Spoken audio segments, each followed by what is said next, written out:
اعوذ باللہ من الشیطان الرجیم، بسم اللہ الرحمن الرحیم۔ پیارے بچوں، السلام علیکم ورحمۃ اللہ وبرکاتہ۔ آج ہم 8ویں جماعت کی اس کلاس میں اردو کے مضمون میں جابر بن حیان کے متعلق پڑھیں گے۔ اگرچہ ہم نے اس کا کچھ حصہ پرسوں پڑھا ہے، تو آج جو باقی ماندہ حصہ ہے اس کو پڑھنے کی کوشش کریں گے۔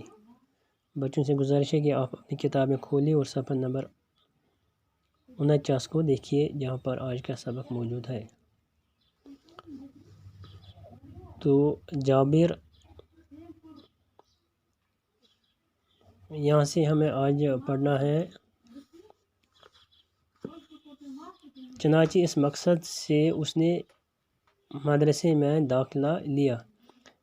اب جابر جوان تھا، اس سے ماں کی غربت دیکھی نہ گئی، چنانچہ اس پر سونا بنانے کی دھند سوار ہو گئی اور اس نے مختلف قسم کی دواؤں کی خاصیتیں معلوم کرنا شروع کی۔ ساتھ ہی قسم قسم کی دانتیں لے کر انہیں طرح طرح کی جڑی بوٹیوں کے ساتھ ایک خاص قسم کی بھٹی میں پگھلانا شروع کیا۔ اس کے گھر میں قسم قسم کی جڑی بوٹیاں، طرح طرح کی دانتیں، الگ الگ شکلوں کے برتن تھے۔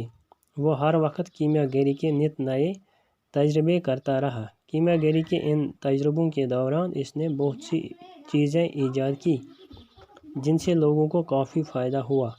اس طرح جابر کی شہرت دور دور تک پھیل گئی۔ ہارون الرشید، جو اس وقت بغداد کا خلیفہ تھا، نے جابر کو بغداد آنے کی دعوت دی۔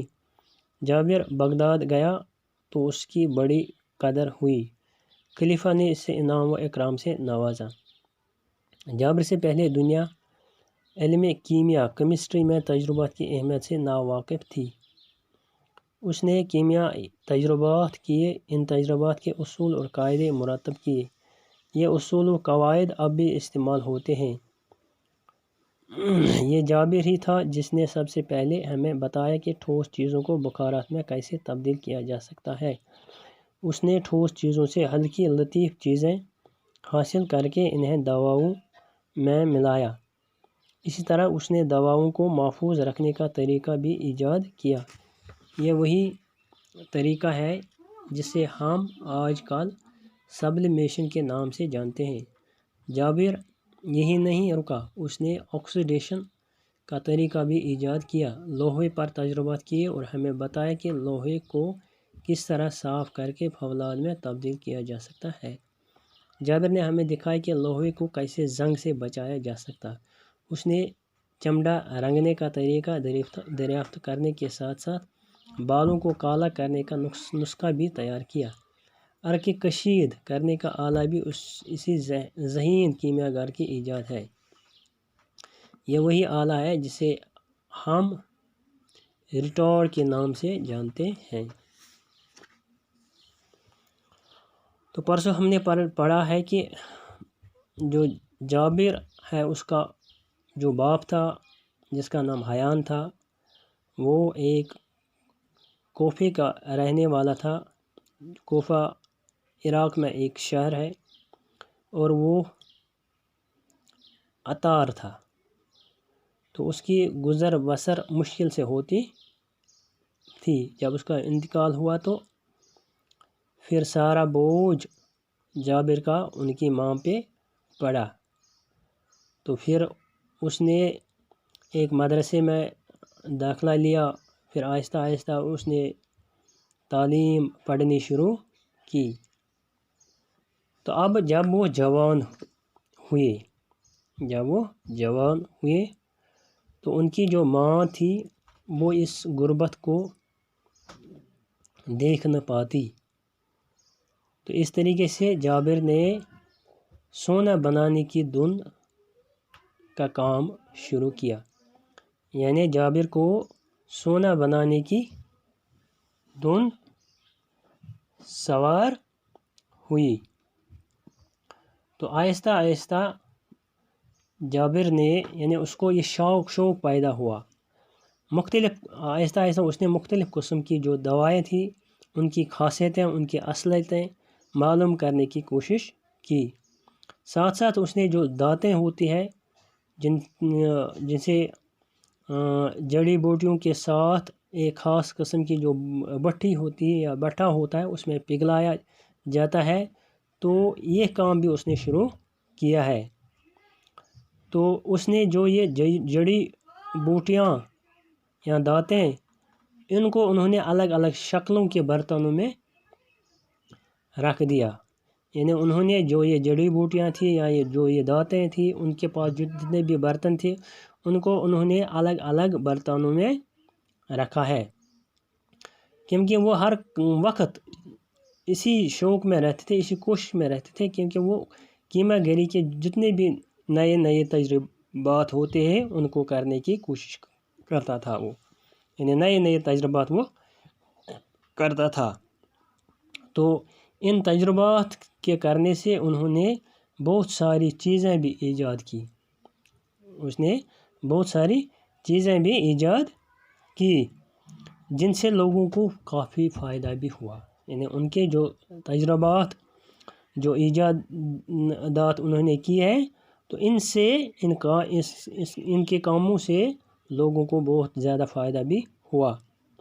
اب جب جابر نے یہ شہرت بھی حاصل کی، دور دور تک ان کی شہرت پھیل گئی، تو جب ان کی شہرت کا پیغام ہارون رشید جو کہ بغداد کا خلیفہ تھا اس دن، جب اس تک اس کی شہرت پہنچ گئی تو اس نے اس کو ایک دعوت نامہ بھی بھیجا، اس نے اس کو ایک دعوت نامہ بھی بھیجا، کہاں؟ بغداد آنے کی۔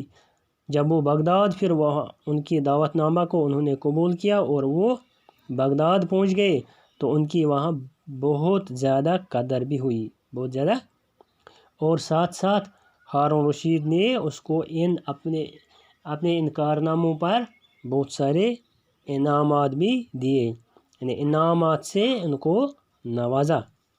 اس کے علاوہ جابر سے پہلے، یعنی دنیا میں جو یہ کیمیا یا کیمسٹری جس کو ہم کہتے ہیں، ان تجربات سے دنیا ناواقف تھی، بے خبر تھی، یعنی ان کو پتہ ہی نہیں تھا کہ یہ کیا ہے، کیمیا کیا ہوتا ہے، کیمسٹری کیا ہوتا ہے، تو کیسے تجربات کیے جاتے ہیں، تو دنیا ساری اس سے بے خبر تھی۔